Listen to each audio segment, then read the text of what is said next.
Hi అందరికీ.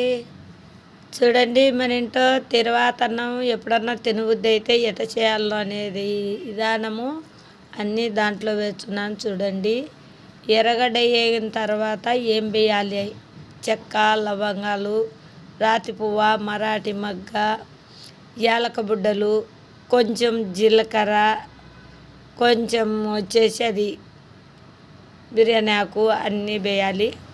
అదంతా వేగిన తర్వాత ఎలాగ ఏం వేయాలనో అనేది ఇప్పుడు కూడా వివరించండి, గమనించండి.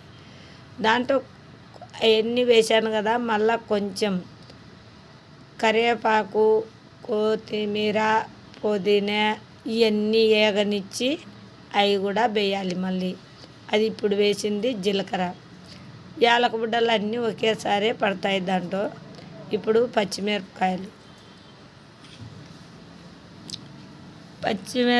వేసిన తర్వాత పుదీనా, మెంతాకు, కొత్తిమీర అవి కూడా ఇప్పుడు వేయగలను. అవన్నీ వేసిన తర్వాత వేగిన తర్వాత చూడండి, అవన్నీ వేగినాక మొత్తం టమోటా, మళ్ళీ లాస్ట్లో టమోటా వేయాలి.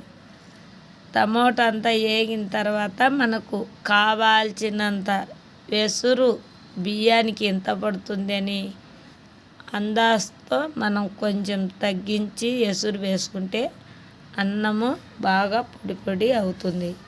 దాంట్లో తర్వాత అన్నం తీరా ఉడికే మూమెంట్లో ఒక్క నిమ్మకాయ కోసి రసం పిండి ఆ అన్నం ఉడికేటప్పుడు ఒక్క నిమ్మరసం, ఒక్క పండు పిండి వేస్తే అన్నం పుల్లలు పుల్లలుగా బాగా పొడి పొడి అవుతుంది.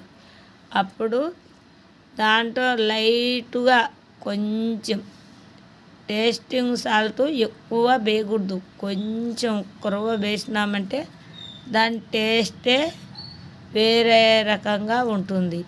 అప్పుడు బాగా మనకు కూడా తినాలంటే బుద్ధి బాగా పుడుతుంది. ఇంకా దాంట్లో మనకు దగ్గర గాల ఉంటే బాగా ముంతమాడిపప్పు, ద్రాక్ష అవి కూడా వేసుకోవచ్చు. కొంచెం బాగా అంతా వేగేటప్పుడు వేసి అంతా కలిపుకొని మసాలా అంతా బాగా ఉడకనిచ్చి లాస్ట్లో అల్లం, తెల్లవాయి పేస్టు 2 దంచి బాగా అల్లము, కొబ్బరి, లైట్గా కొబ్బరి, అల్లము, తెల్లవాయి పేస్ట్ దంచి దాంట్లో వేస్తే సూపర్గా ఉంటుంది.